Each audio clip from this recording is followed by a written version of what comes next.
ഞാനാണ് അമ്പലത്തിൽ നിന്ന് വരുമ്പോഴാണ് രക്ഷിക്കപ്പെടുന്നത്. അതിനുശേഷമായി പുസ്തകം വായിക്കാൻ തുടങ്ങിയത്. അല്ലാതെ ബന്ധുക്കോസുകാരൊന്നും പഠിപ്പിച്ചതല്ല. അങ്ങനെ ധരിക്കരുത്. ബന്ധുക്കോസുകാരെല്ലാം കൂടെ പഠിപ്പിച്ച് പുള്ളിനെ ഇറക്കി കളത്തിലേക്ക് വിട്ടേക്കുന്ന അങ്ങനെ ചിന്തിക്കുകയേ ചെയ്യരുത്. ഞാൻ ഒരു ക്രൈസ്തവ പാരമ്പര്യം പോലും എനിക്കില്ല. സ്തോത്രം. സാക്ഷ്യമൊന്നും പറയുന്നില്ല, നേരമില്ലാത്തത് കൊണ്ടാണ്. അമ്പലത്തിലെ ദീപാരാധന കഴിഞ്ഞ് പ്രസാദവും വാങ്ങി വീട്ടിലേക്ക് വരുമ്പോൾ ഒരു ബന്ധുക്കോസുകാരുടെ മുറ്റത്തൊരു യോഗം, സുഖമില്ലാത്ത സമയമാണ്. അങ്ങോട്ട് ചെന്ന് പ്രാർത്ഥിക്കാൻ അപേക്ഷിച്ചു. അവിടെയുള്ള ദൈവമക്കളും ദൈവദാസന്മാരും പ്രാർത്ഥിച്ചു. അന്ന് രാത്രി യേശു സൗഖ്യമാക്കി.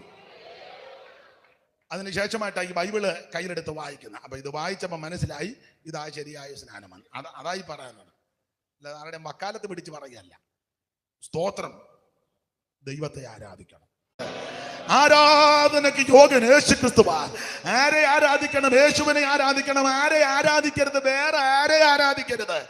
മനുഷ്യനെ ആരാധിക്കരുത്, മൃഗത്തെ ആരാധിക്കരുത്, കന്നുകാലി ആരാധിക്കരുത്, പാമ്പിനെ ആരാധിക്കരുത്, പട്ടിയെ ആരാധിക്കരുത്, പൂച്ചയെ ആരാധിക്കരുത്, കൊതുകിനെ ആരാധിക്കരുത്, പല്ലി പാറ്റായ ഒന്നിനെ ആരാധിക്കരുത്, വൃക്ഷത്തെ ആരാധിക്കരുത്, അവൻ മണ്ണിനെ ആരാധിക്കരുത്, സൂര്യനെ ആരാധിക്കരുത്, ചന്ദ്രനെ ആരാധിക്കരുത്, നക്ഷത്രങ്ങളെ ആരാധിക്കരുത്, ഉപദേശിമാരെ ആരാധിക്കരുത്, സഭയുടെ നേതാക്കന്മാരെ ആരാധിക്കരുത്, മത നേതാക്കന്മാരെ ആരാധിക്കരുത്. ആരാധനയ്ക്ക് യോഗ്യനായ ഒരുവൻ യേശു ക്രിസ്തു മാത്രം. Praise the Lord. അവിടുന്ന് മാത്രം ആരാധനയ്ക്ക് യോഗ്യൻ. നമുക്ക് വേണ്ടി രക്തം ചിന്തിയവൻ, നമുക്ക് വേണ്ടി ജീവനെ തന്നവൻ, നിനക്ക് വേണ്ടി ജീവനെ തന്ന സർവജ്ഞനായ ക്രിസ്തുയേശു, അവിടുന്ന് മാത്രമാണ് ആരാധനയ്ക്ക് യോഗ്യൻ. ഇന്ന് രാത്രി കയ്യും കെട്ടി അമ്മേ കയ്യും കെട്ടി ഇരിക്കാതെ എപ്പോഴാ പോകുന്നെന്നറിയാലോ. സ്തോത്രം പറ. കോവിഡ് വല്ലാം മർദ്ദിക്കുക കണ്ടില്ലേ? സ്തോത്രം പറയാൻ. ദൈവത്തിന് മഹത്വം, ദൈവത്തിന് മഹത്വം കൊടുക്ക്, ദൈവത്തിന് മഹത്വം കൊടുക്ക്. അവിടുന്ന് മാത്രമാണ് ആരാധനയ്ക്ക് യോഗ്യൻ. യേശു ക്രിസ്തു മാത്രമാണ് ആരാധനയ്ക്ക് യോഗ്യൻ. Praise the Lord, praise the Lord, praise the Lord. Hallelujah. ദൈവത്തിന് മഹത്വം, ദൈവത്തിന് മഹത്വം. ആരെ ആരാധിക്കണം?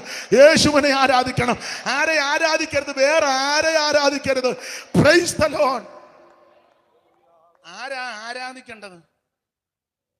ചുമ്മാ പോകുന്നവരെല്ലാം കയറി ആരാധിക്കുക. ആരാധനയ്ക്ക് വ്യവസ്ഥയുണ്ട് കേട്ടോ. സ്തോത്രം.